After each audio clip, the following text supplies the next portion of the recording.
All right, back for another beer review, and today I'll be reviewing yet another beer from the Stone Brewing Company, and they're out of both Escondido, California, and Richmond, Virginia, and this is their 26th Anniversary Imperial IPA. So they're calling this one a triple dry hopped Imperial IPA, 26 years in the making. It comes in at 9.7% alcohol by volume, 80 IBUs, and at the time of review, this can is approximately 3 weeks old, and it has an enjoy by date of December 7th of 2022. So they're essentially giving it about 4 months before they say it is no longer good to drink. But anyway, I'm really happy about this one. Why? It's the 26th anniversary beer from Stone, and they have a little spiel on the back. And by a little, I mean it's a big spiel. It's Stone after all. So we'll read it because it's their anniversary beer. It says, 25 years ago, we celebrated the first anniversary of our fledgling brewery with a beer that was far away from the craft beer norms at the time. It was far too intense. It was far too hoppy and bitter. Yet it became the shot heard round the world, and beer history was changed forever. We're talking, of course, about our flagship Stone IPA. So, to celebrate the beer that eventually launched generations of hop fanatics, we present this imperial version of the beer that made our name among the budding craft beer legions. So, they have tasting notes at the end. What they said on the website in addition to that was this is basically like a souped-up version of that Stone IPA. They're featuring Centennial hops, old school hop. And yeah, 9.7%, 80 IBUs. It's a Stone IPA. And, a lot of people talk about, Stone now that they've been bought by Sapporo. They're not going to buy their stuff and all that going on. I'm going to still buy Stone stuff until I, feel their quality has fallen off. A lot of people already think that about Stone, which, to each your own. Your opinion is your opinion. And I mean, that's all. Beer is subjective and whatnot. I've found like the last handful of beers from Stone I've had have been really good. Now, does that mean I'm going to love everything from them? No, but I'm going to buy their stuff until I feel like there's any kind of fall off. Anyway, yeah, this is an old school West Coast triple dry hopped Imperial IPA, almost triple IPA. Clear, you can see through it, has that, orange color that you're kind of accustomed to from West Coast style. Has about a 2 finger of a rocky looking head. It has a off-white, almost very lightly tan colored head. Yeah, it looks like a big old West Coast Imperial IPA. Let's get a nose. So it's not punching me in the face, Stone. Where's this bitter, intense kind of aroma? Caramel malt, a breadiness. There's grapefruit. There is a pine resin there. It's dank. It has like an herbaceousness, floral tone. It has that old school hop feel, right? Where it's like the pine, the dank, the floral, almost like a spicy kind of hop note, kind of dominates as opposed to the fruity characters of a lot of hops nowadays. Getting a little bit of grapefruit, a little bit of orange. Smells well balanced in the nose. Doesn't smell super intense and like punching me in the face with hops. It's 3 weeks old too, so super fresh. Believe my cans. I think all the cans from Stone in my area come from the Richmond location. Doesn't smell all that boozy either. Almost 10%. A little bit of like an alcohol waft there. Yeah, it smells good. Does it smell something that I would deem appropriate for a 26th anniversary? Not on the aroma, but maybe the taste is different. So anyway, cheers everybody and happy anniversary to Stone.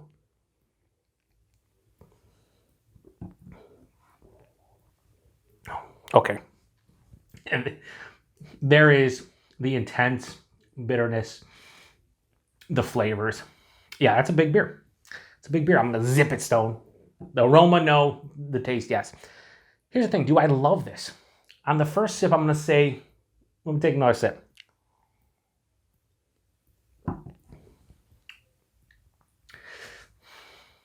I don't love it. Here's what I'm, after 2 sips, not really digging. And this is, again, I think just, it's a personal preference. It's something that has developed over time. Nowadays, how many different hop varieties you got out there? How many different techniques to brew hop forward beers? And you got your lupulin powder and your cryo and this and that, right? They are featuring Centennial, which is an old school hop, and I love some Centennial beers. Like, I think Two Hearted is pretty much Centennial only, and that's a fantastic beer even to date. But I think this isn't providing the flavor that I necessarily want to love it. Do I like it? Yeah, it's solid. It's damn solid. But I'm not like screaming from the rooftops for this one, for me personally. But maybe it'll change after a couple more sips and getting into this. Let's go body mouthfeel. All right, so third sip was much better than the first two. Take 2 sips, you start running your fucking mouth, and then you eat crow in the third one. That's how it works. Anyway, body on this one a little bit thin, but I like that. I've said, if you ever watch a triple IPA review from me, something that's around 10% or higher, I like beers to be a little bit thinner. I think it makes it more drinkable.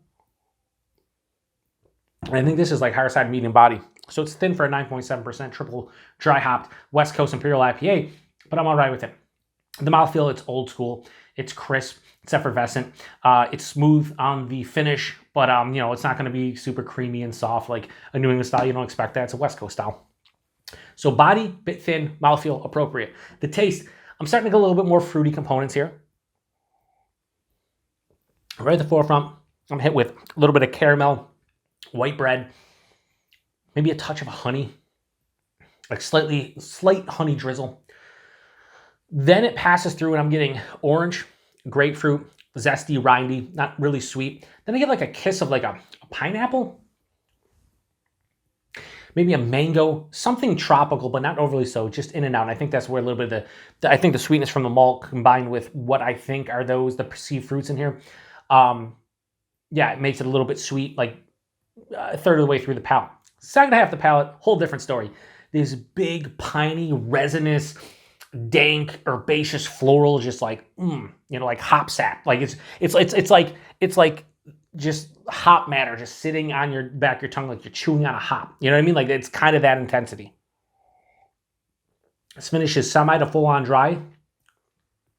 Really big, full on bitterness. I'm picking up here. Like it's pretty sweet. As I go back and take it every sip, like the first quarter of the palate, like the tip of the tongue a little bit further in, man, it has like this sweet nectar, like honey, like a honey pineapple, like orange type of thing, like mixture.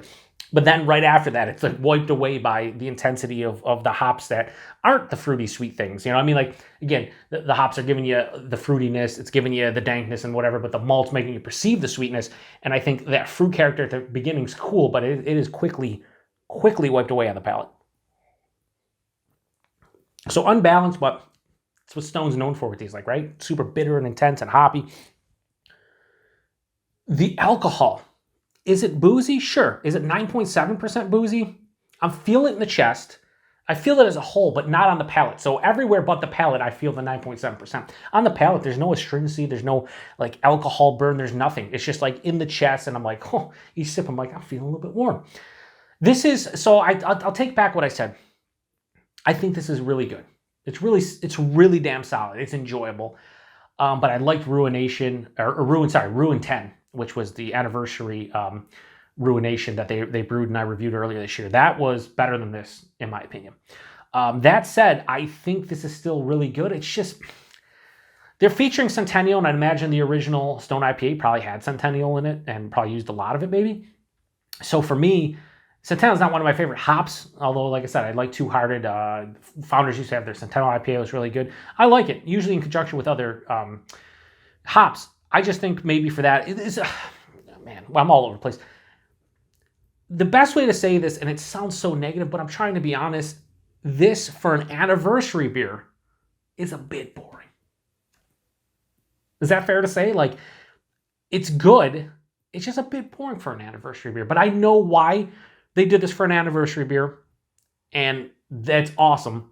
Just for me, it's not hitting me in the feels as much as, say, Ruin 10 and some other beers I've had from Stone. So, again, I just want to say, try to be honest, it's a good beer, just for an anniversary beer, just not my favorite. So let's just get a rating on this one, because going a bit longer than probably it needs to be. That's my channel in a nutshell. So Stone's 26th Anniversary Imperial IPA. 4 out of 5. Slightly generous. I was thinking like 3.9, 3.9. We'll go 4 out of 5. Give them a little bit of a push because of the anniversary. Price and availability. I paid $3.25 for that can. I'd imagine it's going to probably be in like the $18 a six-pack range, something like that, 18 to 20. That's fine. It's almost 10%. It's a six-pack of almost 10%. Imperial IPA, triple dry hop, the whole nine. yeah, that's a really good price point. And availability, wherever you see Stone, you probably should see this at some point. This will be released a little bit under a month old, the can will be. And again, they're giving a Best Buy date to sometime in December. So you should be good if you want to pick this up in the next month or two without question. And I would say give it a go. If you like Stone beers, you like big, old school West Coast Imperial IPAs or double, triple IPAs, like you owe it to yourself to check this one out. I really do think so. If you've had this one before already, post in the comment section. Let me know what you thought about it. Did you enjoy this as much as Ruin 10? Did you think it was a little bit of a letdown for this 26th anniversary? Or did you think it was spot on? This is where, beer differs between people and why everyone says beer is subjective, because it is. Now, I gave this a 4 out of 5, which is a really good score, but someone might come here and be like, this is like the best beer Stone's, produced in 10 years. Someone might come here and be like, that's trash. That's the beauty about craft beer. We all have different opinions. I want to hear yours. I don't say this just to say it. Post in the comment section if you've had it, and I want to hear what you say about it. And I do have a lot of people that comment and tell me, whether they'll watch a review and they'll post a paragraph about, hey, this is what I thought about it. You're spot on, or I disagree with you, or whatever. And that's why I do reviews, to hear your feedbacks. The feedbacks is plural, feedback as much as my own. That's, I don't know. I'm shutting it down. Appreciate everybody stopping by for another beer review here on the Beer Patrol. To the next one. Cheers.